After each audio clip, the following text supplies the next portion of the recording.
Primarily যদি আমরা এই জিনিসটাকে কনসিডার করি, it was never intended to be a revolution, because এটা হওয়ারই কথা না, এই মুভমেন্টটাই হওয়ার কথা না। নন পার্টিজান কেউ একজন স্টুডেন্টকে শেখ হাসিনার পুলিশ গুলি করছে, এইটা আসলে হয় না। তখন এটা আসলে একটা মুভমেন্ট থেকে একটা রেভলিউশনে রূপ নেওয়া শুরু করছে। এবং কি এটাই রাইট টাইম, এবং কি আমার এই জিনিসের জন্য আমি মনে হয় সারা জীবন অনুতপ্ত থাকবো যে ওই টাইমে আমি সরাসরি ইনভলভ হতে পারি নাই। প্রাইভেট পাবলিকের ডাইনামিক্সটা ইটস নো লঙ্গার যে public leads the student community of Bangladesh. Private is a very influential factor. যখন আমাদের দেশে ইলেকশন হয়েছে এবং ওই সময় হচ্ছে বেশ কিছু কার্টুনিস্ট যারা হচ্ছে টকড এগেইনস্ট দি গভর্নমেন্ট, ওদেরকে নিয়ে যে জেলে পিটায় মেরে ফেলছে একজন, তারা এটাকে মাস্ক করার ট্রাই করছিল, বাট এই পরিমাণ ভায়োলেন্সটা আসলে মানে নিজ দেশের পিপলের উপর সরাসরি হচ্ছে কি নিজ দেশের পুলিশ হচ্ছে গিয়ে গুলি চালাচ্ছে। এটা তো অ্যাকচুয়ালি মোরালি আওয়ামী লীগকে সাপোর্ট করলেও মোরালি এই অ্যাকশনটাকে অ্যাকচুয়ালি সাপোর্ট করা যায় না। রেমিটেন্স ফ্লোটা আমরা দেখছি ড্রাস্টিক্যালি কমে গেছে, বিকজ মানে উইচ ইন্ডিকেটস যে সারা পৃথিবী জুড়ে যত বাংলাদেশি ছিল দে ওয়ার কনসার্ন। মূল কথাটা হচ্ছে আমার দেশে যাই হোক না কেন, আমার দেশটি হতে হবে মুক্তিযুদ্ধের পক্ষের মানুষ দ্বারা নিয়ন্ত্রিত শাসন। এটি হচ্ছে, এর বাইরে কোনো কথা। যাদের বয়স আপনার 15 থেকে 35-এর মধ্যে, সো 52, 71, 90, 2024 যদি দেখেন, তা আসলে সব তো করতেছে 15 থেকে 35, মানে হচ্ছে পরবর্তী জেনারেশন করতেছে। So hopefully this government will not fail, but যদি ফেল করে, but it's a continuous process, কারণ ইয়াং পিপল কখনই অপ্রেস থাকতে চায় না।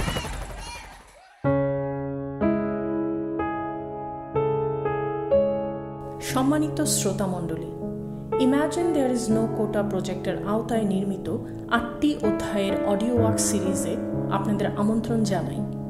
2024 সালের জুলাই আগস্ট মাসে ফ্যাসিস্ট গভর্নমেন্টের বিরুদ্ধে ঘটে যাওয়া গণ অভ্যুত্থানকে কেন্দ্র করে বাংলাদেশি কেনেডিয়ানদের পার্সপেক্টিভগুলো নিয়ে সাজানো হয়েছে এই অডিও ওয়ার্ক সিরিজটি।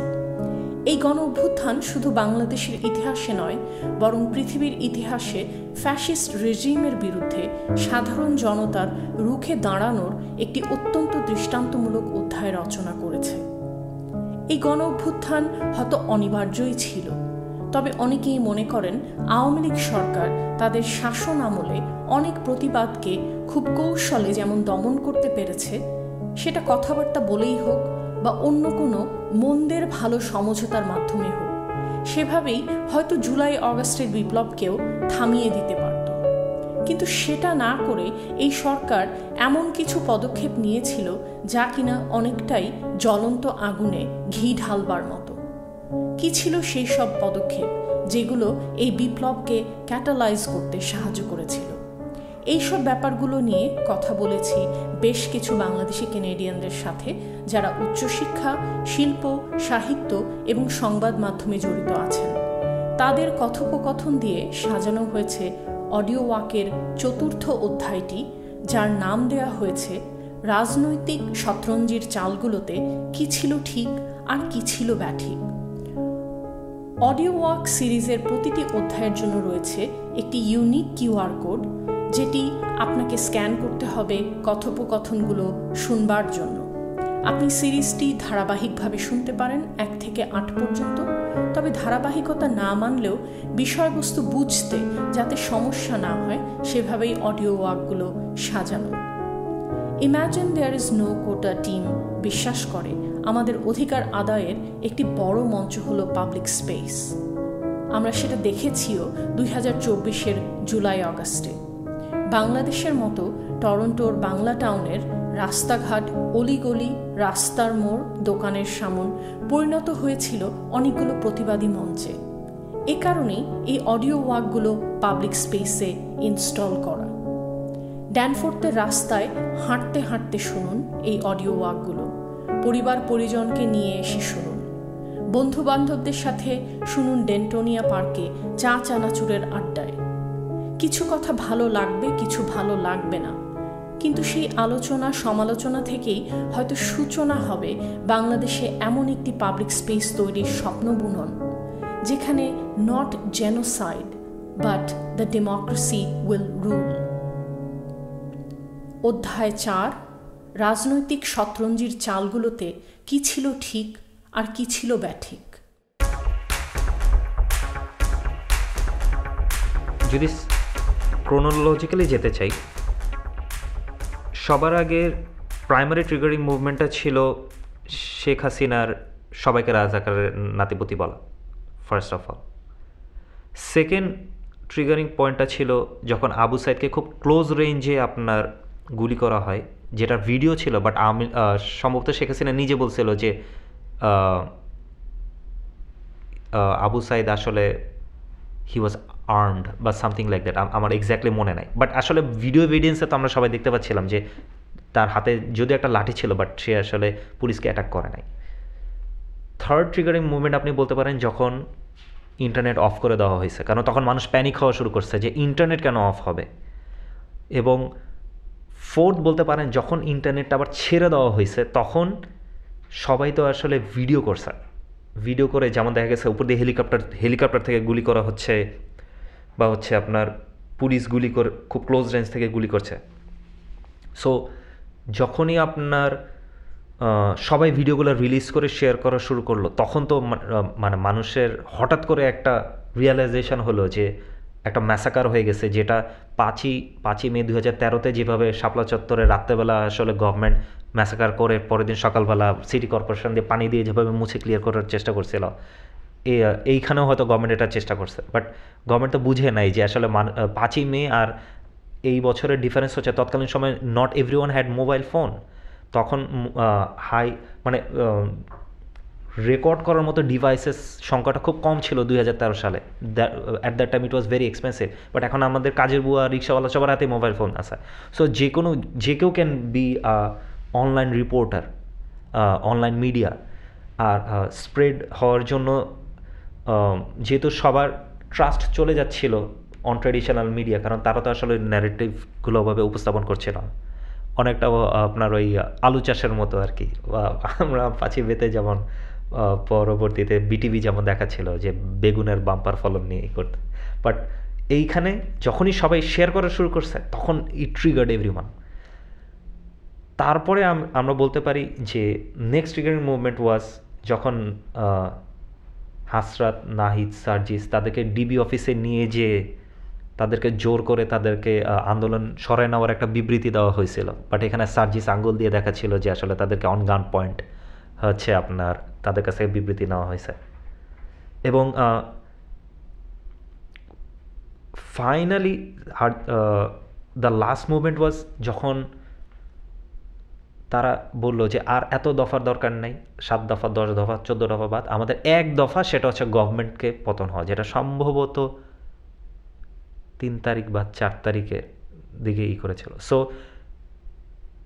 People were prepared slowly mentally যে আমাদের আসলে এক দফা দরকার, কারণ ওরা এই এক দফা দেওয়ার আগে গভর্নমেন্ট এতদিন তো আসলে দেখাচ্ছিল যে আমাদের গভর্নমেন্টের হাত বাঁধা, তারা জুডিশিয়ারির কাছে আটকায় আছে, এই জন্যই হচ্ছে কোটা মুভমেন্টের যে কোটাটা, ওটা তো আসলে তাদের নিজস্ব কোনো ডিসিশন মেকিংয়ের নাই, জুডিশিয়ারি হচ্ছে একটা ডিসিশন নিছে, এই জন্য তারা কোটার এগেনস্টে যে রায়টা ওটা বাতিল করতে বাধ্য হয়েছে। বাট এই আন্দোলনের মুখে তারা যখন একদিনের ব্যবধানে ওই যে 93% কোটা আবার বাতিল করে ফেললো, তখন দেশের মানুষ আসলে বুঝে গেল যে আসলে জুডিশিয়ারিও টোটালি এই গভর্নমেন্টের কন্ট্রোলে। সো তাদের এই আওয়ামী লীগের ফুল ন্যারেটিভটা কোলাপস করছে।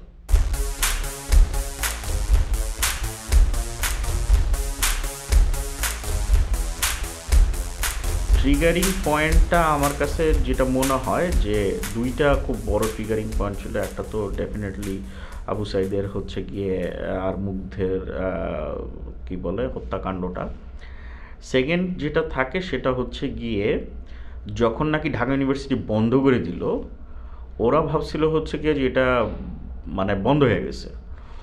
বাট এখনকার প্রাইভেট পাবলিকের ডাইনামিক্সটা এটা বুঝতে পারে নাই, কারণ এখন পাবলিক ইউনিভার্সিটিতে আসে যেসব ছেলে মেয়েরা, তাদের ছোট ভাই বোন কেউ না কেউ হচ্ছে গিয়ে প্রাইভেট ইউনিভার্সিটিতে পড়তেছি।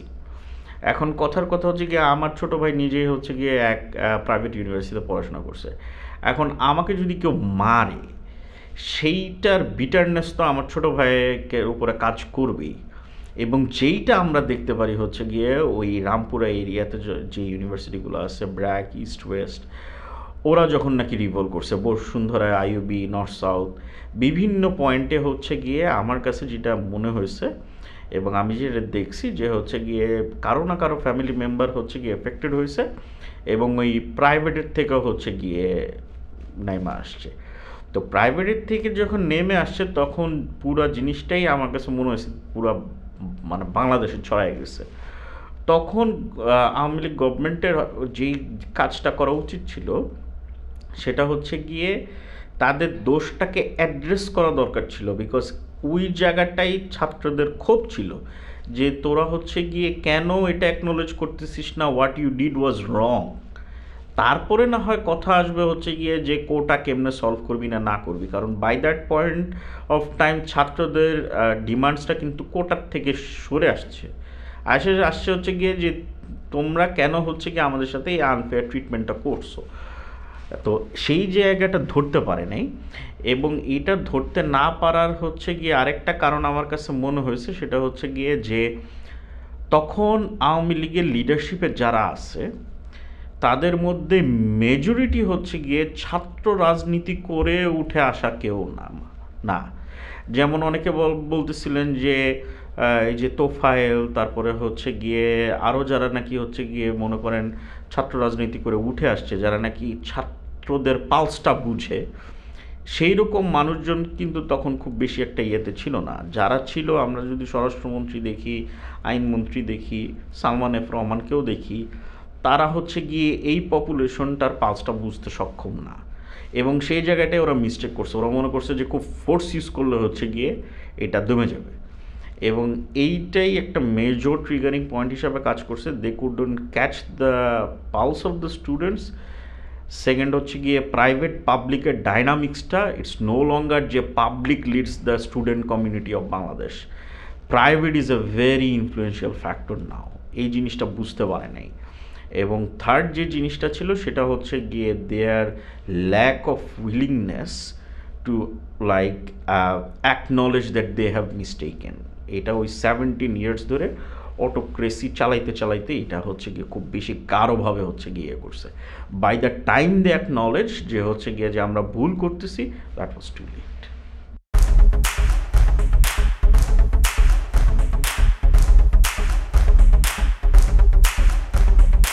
আমার কাছে মনে হয় কি ট্রিগার আসলে জুলাইতে আসে নাই, ইট কেম ইন 2018 এবং হচ্ছে 2023 ইলেকশনের সময়। তো একটা দেশে I only get to have my voice once during the elections to say that I'm not happy, and পরপর অলমোস্ট 10 বছর ধরে আমি যখন এটা বলতে পারতেছি না, আসলে এটা মনের মধ্যে একটা ক্ষোভ তৈরি হইতে থাকে। প্লাস হচ্ছে ল অ্যান্ড অর্ডার সিস্টেম বাংলাদেশে অনেক ব্রোকেন। আমরা যখন গভর্নমেন্ট ফেল করে, we look into the justice system. বাংলাদেশের জাস্টিস সিস্টেমও ফেল করছে। তো there was no where to go for general people, and I think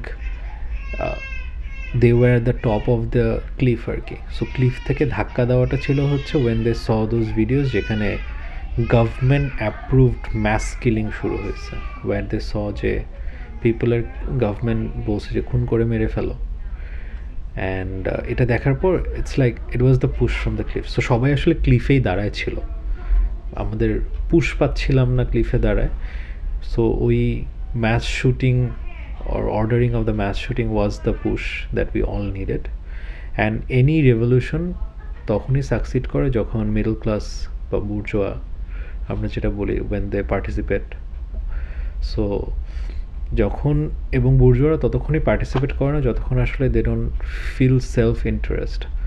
So অন্যের ঘরে কি হচ্ছে আমার কিছু যায় আসে না, এই thought process নিয়ে আসলে থাকে most of the time। যতক্ষণ না it hits them ততক্ষণ দে ডোন্ট কেয়ার। সো এই রেভলিউশনটার একটা পার্টিকুলার পয়েন্টে যে the steps that the fascist government took আসলে সবাইকে হিট করছে, and সবাই got into it not because they wanted the fascist government to be removed, but they wanted to feel safe. So it's the feeling, I think, for the first time আসলে বাংলাদেশ অনেক দিন পর আসলে felt unified in the fact that they all want to feel safe, at least have the safety or the freedom to talk freely. এই ফ্রিডমটা অনেক দিন ধরে ছিল না। এবং আমি অনেকজনের সাথে কথা বলছি যাদের ছেলেকে মেরে ফেলছে। মোহাম্মদপুরের একজন বাবা আছেন যে প্রতিদিন এসে রাস্তার সামনে দাঁড়ায় থাকে যে জায়গায় তার ছেলেকে খুন করে মেরে ফেলছে, এবং তার চোখের সামনে ওই ছেলের লাশ ওখানে পড়েছিল। সো প্রতিদিন এসে সে দাঁড়ায় থাকে হোপিং যে ওইখান থেকে হয়তো তার ছেলে উঠে দাঁড়াবে, যে হচ্ছে বলবে যে না বাবা মরি নাই। তো ওটা তো হবে না, বাট আই থিঙ্ক ওই জিনিসটা সবাই ফিল করছে, অ্যান্ড ওই জন্যই আসলে রেভলিউশনটা সাকসেসফুল হয়েছে।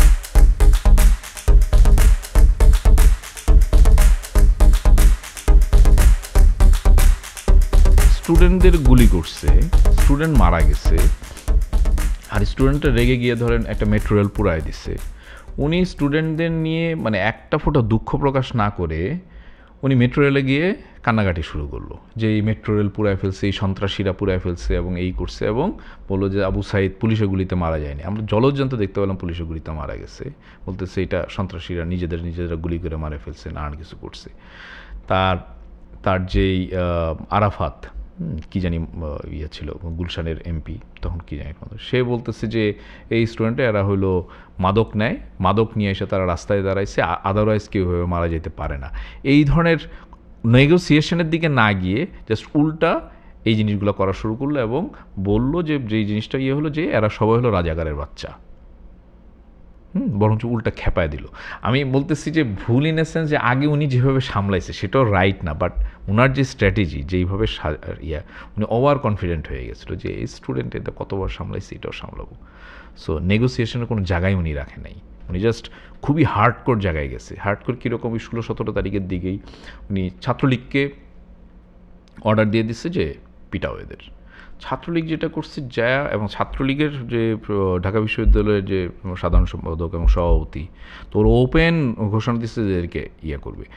আওয়ামী লীগের যে সাধারণ সম্পাদক কাদের, সে ওপেন বলছে যে এদেরকে পিটাও, অ্যান্ড দেন হেভি পিটানি দিল, ওদিনও মারা গেল। এরপরের দিন স্টুডেন্টরা ইয়ে করে আমরা বুঝলাম যে ওই ঘটনার পরে যে শেখ হাসিনার পক্ষে আর কেন থাকা সম্ভব, যে বাংলাদেশের ইতিহাসে কখনো এমন ঘটে নাই যে যেই সরকার ক্ষমতায় আছে সেই সরকারের ছাত্র সংগঠনকে ঢাকা বিশ্ববিদ্যালয়ের হল থেকে বের করে দিচ্ছে। ওই দিনই স্টুডেন্টরা গিয়ে ছাত্রলীগকে ঢাকা ইউনিভার্সিটি থেকে ইয়ে করে দিচ্ছে।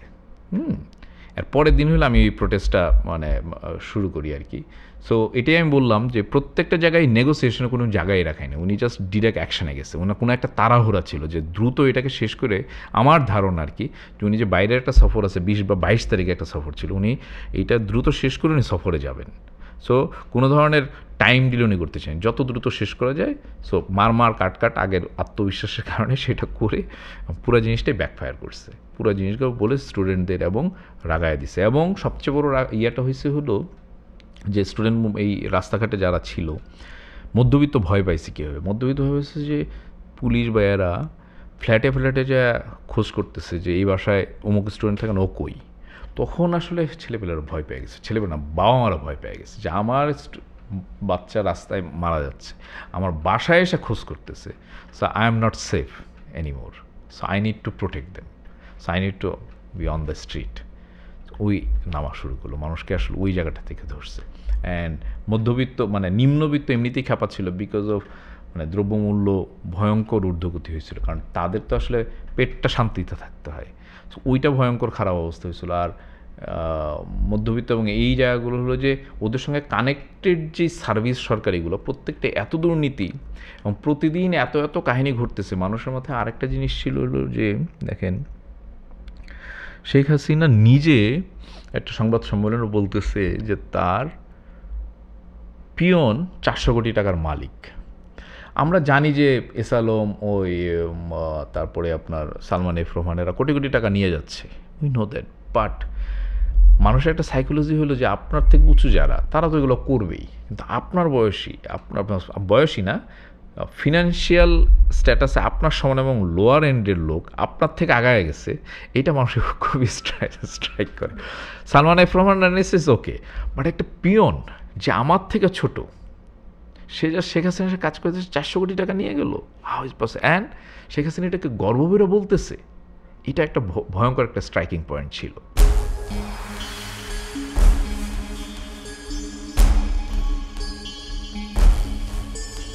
এমন কিছু বক্তব্য তারা প্রকাশ করছে, মানে হচ্ছে গিয়ে জনসাধারণের মধ্যে, যেটাতে হচ্ছে গিয়ে আপনার পুরো যে আন্দোলনটা ছিল এটা নেগেটিভ, মানে প্রতিনিয়ত হচ্ছে চেঞ্জ হচ্ছিল। আমাদের হচ্ছে গিয়ে সাধারণ সম্পাদক ওবায়দুল কাদের যখন বলছিল ডিরেক্ট হচ্ছে স্টুডেন্টদের প্রতি গুলি করার নির্দেশ দিয়েছিল, সেটা অনেক বড় একটা ভুল ডিসিশন ছিল গভর্নমেন্ট থেকে। কোনো গভর্নমেন্টের এত বড় পজিশন থেকে কেউ কখনো এইরকম ডিক্লারেশন দিতে পারে না যে আপনার ছাত্রদের উপর গুলি করুন। এবং কি হচ্ছে যখন হচ্ছে গিয়ে আপনার আমাদের প্রাইম মিনিস্টার উনি যখন হচ্ছে গিয়ে আপনার স্টেটমেন্টগুলো দিচ্ছিল, তার স্টেটমেন্টে লিটারালি বায়াস ছিল। তার কাছে মনে হচ্ছে স্টুডেন্ট যেটা করতেছে এটা হচ্ছে রাজনৈতিক কোনো একটা ইস্যু, সেটা ওইভাবে হ্যান্ডেল করতেছে, এবং কি সে তার সিম্পেথি ছিল হচ্ছে প্রশাসনের উপর, সে সবসময় ফোকাস ছিল ওই দিকে। এবং কি সে যখন কোনো একটা জিনিস ভিজিট করতে যাইতো, তার কাছে কনসার্নিং পয়েন্ট ছিল সে প্রতিষ্ঠানটা, নট দ্য স্টুডেন্ট। সো ওই টাইমে স্টুডেন্টরা আরও বেশি হচ্ছে গিয়ে মানে হচ্ছে আপনার যদি বলি যে হচ্ছে তার প্রতি মুখ থেকে যে এইখানে আসলে আমাদের কোনো অধিকার প্রতিষ্ঠা হবে না, কারণ তার কথার মধ্যে আমাদের নিয়ে কোনো কনসার্ন নাই। তার একমাত্র ফোকাস হচ্ছে সে কি প্রতিষ্ঠা করছে এবং কি তার প্রশাসন যে তাকে টিকিয়ে রাখছে। সো আপনি যখন এই নেগেটিভগুলো একসাথে ডট মিলাবেন, তো ওইখানে হচ্ছে আপনার কোনো অধিকার আদায়ের আসলে কোনো বিষয় এখানে আপনি পাবেন না, ওইখান থেকে আপনি কিছু আদায় করতে পারবেন না। স্টুডেন্ট যখন বুঝে ফেলছে যে না, এই জিনিসগুলো যদি আমরা করতে থাকি এবং কি সেই যদি ক্ষমতায় থাকে, তাইলে আসলে আমরা কখনই আমাদের ন্যায্য অধিকার আমরা আদায় করতে পারবো না। সো এই জিনিসগুলো আমি যদি বলি যে আলটিমেটলি হচ্ছে গভর্নমেন্ট হচ্ছে এই পুরো হচ্ছে আন্দোলনটার হচ্ছে বুস্ট আপ করছে প্রতিটা স্টেপে। তারা প্রতিটা ভুল স্টেপ হচ্ছে প্রতিটা স্টুডেন্টের উজ্জীবিত আপনার হচ্ছে অনুপ্রেরণা যোগাইছে যে কীভাবে হচ্ছে গিয়ে আন্দোলনটা অন্যদিকে মন নেওয়া যায়। এটা একটা সিম্পল আন্দোলন ছিল, এটা অনেক সহজে হচ্ছে গিয়ে হ্যান্ডেল করা যেত। এটার হচ্ছে আমি বলবো যে গভর্নমেন্ট হচ্ছে প্রেশারাইজ করে এত দূর নিয়ে গেছে। গভর্নমেন্ট এটা হচ্ছে গিয়ে হচ্ছে সবাইকে হচ্ছে বোঝানোর চেষ্টা করতেছে এটা হচ্ছে মুক্তিযুদ্ধের বিরুদ্ধে আন্দোলন। আপনি যদি দেখেন যে আমাদের স্বাধীনতা হয়েছে 1971 সালে, আপনি যদি ওইখান থেকে কাউন্ট করেন, তাদের ফার্স্ট জেনারেশন কেউই হচ্ছে গিয়ে সরকারি জব করার মতো ইয়েতে নাই, তাদের এজ 50 বা 60-এর উপরে। আমরা যতদিন পর্যন্ত তাদের হচ্ছে গিয়ে জিনিসটা ছিল যে তাদের এজ যখন 30 ছিল, তখন কিন্তু এই জিনিসটা ওইভাবে কেউ বলে নাই যে এই কোঠা আপনার দরকার নাই। এখন যারা হচ্ছে এটার হচ্ছে ফল ভোগ করতেছে, তারা হচ্ছে নাতি বা হচ্ছে তাদের হচ্ছে গিয়ে ছেলে সন্তানরা, তারা তো সরাসরি হচ্ছে মুক্তিযুদ্ধের সাথে মানে জড়িত না। আপনি তাদেরকে দেন, কিন্তু একটা ছোট পোর্শন দেন। এটা যদি আপনি অনেক বড় স্কেলে দিতে চান, জনসাধারণ যারা হচ্ছে গিয়ে ওই টাইমে জন্মগ্রহণও করে নাই, তারা কেন সাফার করবে? সো ওই জিনিসটা যখন আসছে, যখন একটা সাংবাদিক তারা জিজ্ঞেস করছে মানে এই কথাটা, তখন সে কথাটা এভাবে না বলে অন্যভাবে বলতে পারতো। তখন সে বলছে যে তাইলে আমরা কার দিব, রাজাকারের বাচ্চারা? তো পুরো জাতিকে যখন আপনি ধরে বুঝাচ্ছেন যে তারা রাজাকার, তারা কিভাবে রাজাকার হবে? কারণ তাদের জন্মই হয় না তখন। আর আপনি একটা হচ্ছে গিয়ে অত বড় একটা হচ্ছে পজিশনে বসে আপনি কাউকে একদম ডিরেক্ট এভাবে বলতে পারেন না যে রাজাকারের বাচ্চাদের জন্য কি আমি তাইলে হচ্ছে চাকরি দিব কিনা। তো এখানে এমন হওয়া উচিত, এই নেগেটিভটা ওই জায়গা থেকে আসছে যখন উনি বলছে। সো ওইটার পরে এই স্লোগানটা অনেক বেশি হচ্ছে গিয়ে ভাইরাল হয়েছে, এবং কি সবাই ওই সময় এটাতেই ফোকাস করছে, কেন এটা আপনার সরকার থেকে এটা কেন বলা হইলো। উনি চাইলে ইজিলি এটা হ্যান্ডেল করতে পারতো এবং ইজিলি এটা সলভ করতে পারতো।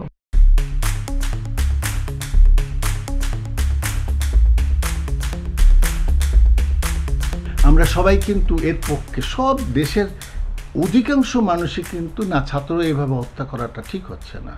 এবং শেখ হাসিনার এই দুর্নীতির ব্যাপারগুলোকে তারা কিছুতেই মানতে পারেননি। গত 5-7-10 বছর ধরে গত 2টা টার্মে যে ইলেকশন হয়েছে, এত খারাপ নির্বাচন, এত ফার্সের ইলেকশন পৃথিবীতে হয় না। এর চেয়ে ফার্স হয় বলুন? তো এই যে ফার্সগুলো করেছেন, তো আপনাকে শেখ হাসিনাকে তো সরানোর মতো এইরকম একটা আন্দোলন ছাড়া কোনোভাবেই কেউ সরাতে পারতো না, এটাও তো সত্য কথা।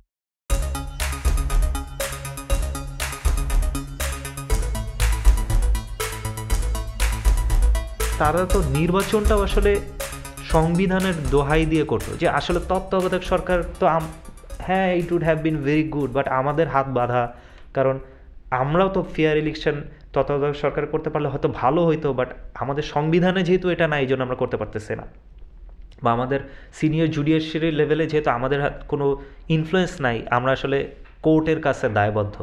বাট তারা এত তাড়াতাড়ি, সম্ভবত দিস ওয়াজ দ্য ফাস্টেস্ট আপনার কোর্ট ডিসিশন, যে একদিনের ব্যবধানে, কারণ আপনার খেয়াল আছে কিনা যে ওদের ছুটির দিন ছিল, ও আপনার রবিবারে অ্যাপিল করছিল গভর্নমেন্ট, কত ঘন্টার মধ্যেই জানি লেস দ্যান 48 আওয়ার্সের মধ্যে রায় দিয়ে দিয়েছিল যে হ্যাঁ ঠিক আছে আমাদের বাতিল, কোটা ব্যবস্থা যে এক্সিস্টিং স্ট্রাকচার আছে ওটা বাতিল, 93% এখন আর কোটা থাকবে না, বাকি 7% তারাই করছে। সো এভরিওয়ান নিউ যে আওয়ামী লীগ গভর্নমেন্টের হাতে not only executive, legislative but জুডিশিয়ারিও কন্ট্রোল।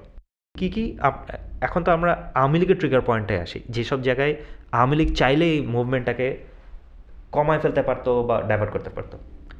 ফার্স্ট অফ অল যখন ঢাকা ইউনিভার্সিটির স্টুডেন্টরা ওই যে তুমি কে আমি কে রাজাকার হলো, তখন আওয়ামী লীগের সিনিয়র নেতৃবৃন্দ জিনিসটাকে যদি একটু ঠান্ডাভাবে ডিল করতো, তাদের সবাইকে বলতো আচ্ছা ঠিক আছে ইট ওয়াজ আ মিসকমিউনিকেশন, মিসআন্ডারস্ট্যান্ডিং, তাহলে কিন্তু আপনার ওই ফার্স্ট ট্রিগার্ড মুভমেন্ট শেষ। সেকেন্ড তারা চান্স পাইলো যখন আপনার খেয়াল আছে কিনা যে বিটিভিতে আগুন দেওয়া হয়েছিল মেট্রো রেলের যেখানেই হলো। সো শেখ হাসিনা তৎকালীন সময়ে যদি কিছু স্টুডেন্টদেরকে দেখতে যেতেন, সে দেখতে গেছে বাট ছাত্রলীগের নেতাদেরকে দেখতে গেছে, সে যদি আম জনতার কাছে যেতে পারতো, সে যদি ওই বিটিভি বা হচ্ছে আপনার মেট্রো রেলে যে কান্নাকাটি না করতো, হ্যাঁ, সো তখন তো it gave the message to the people যে to her the general people are not important, but rather her so called development and its infrastructure is more important. ওইখানেও তারা আসলে কমায় ফেলতে পারতো। শেখ হাসিনা খুব চাইলে যে কয়েকজন স্টুডেন্টের সাথে এই করতো, সার্জি হাজরাতেদেরকে ডেকে ভালো মতো আপ্যায়ন করাই দিত ঠান্ডা। আর এক জায়গায় আপনার কমায় দিতে পারতো যখন আপনার ইন্টারনেট যে শাটডাউনের যে কেসটা, তারা ইন্টারনেট শাটডাউন নাই করতে পারতো, কারণ এর আগে তো অনেক জায়গায় তারা আন্দোলনকে দমাইছে, লাইভ সবাই দেখছে। সো ইন্টারনেট শাটডাউনের সময় হচ্ছে তারা আপনার মানুষ, the fear of the unknown is the greatest fear, মানে আপনি চোখের সামনে মানে হেফাজতের সবাই তো চোখের সামনেই সবাই দেখছে যে মার খেয়েছে, বাট এখানে মানুষ মনে করছে না জানে কি হয়ে গেছে। অবশ্যই অনেক এখানে হতাহতের ঘটনা ঘটছে, বাট মানুষের মনে প্যানিক হয়েছে যে এমন কিছু হচ্ছে যেটা এতই ভয়ঙ্কর যে আওয়ামী লীগ পর্যন্ত এটাকে পাবলিকের কাছে দেখাতে পারতেছে না।